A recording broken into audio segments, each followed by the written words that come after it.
आज मेरा सीधा सवाल या वक्तव्य कह लीजिए या मांग कह लीजिए, उत्तर प्रदेश के मुख्यमंत्री और गोरक्षनाथ पीठ के महामंडलेश्वर वहां के महंत योगी आदित्यनाथ जी से है। बजरंग मुनि नाम का एक व्यक्ति जो गेरुआ धारण करता है, उत्तर प्रदेश में सीतापुर में खुलेआम औरतों का बलात्कार करने की धमकी देता है। इससे सिर्फ और सिर्फ दो बातें उभरती हैं योगी जी।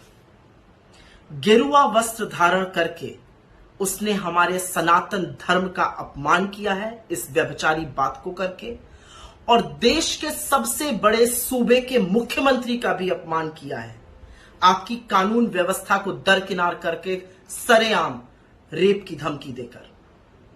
मैं आपसे अपील करती हूं और न्याय की उम्मीद रखती हूं जो इस प्रदेश की जनता भी रखती है, क्योंकि ऐसा कर गुजरने वाले व्यक्ति को पाठ पढ़ाना पड़ेगा।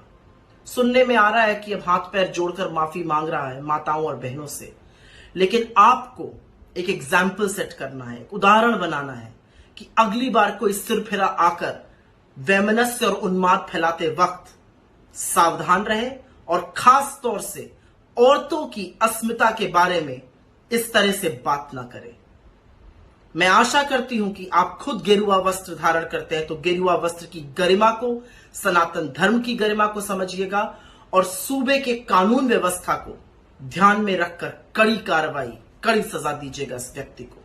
मैं अंत में सिर्फ एक बात कहना चाहती हूं कि सजा देते वक्त उन तमाशबीन पुलिस अधिकारियों का भी विशेष ध्यान दीजिएगा जो उस भीड़ में खड़े होकर मूक दर्शक बने रहे। गलत काम करते वक्त पुलिस के नाम से हाड़ कांप जाती है। हौसला कहां से आता है ऐसे लोगों को ये कहकर कर गुजरने का। आशा करती हूं आप न्याय करेंगे।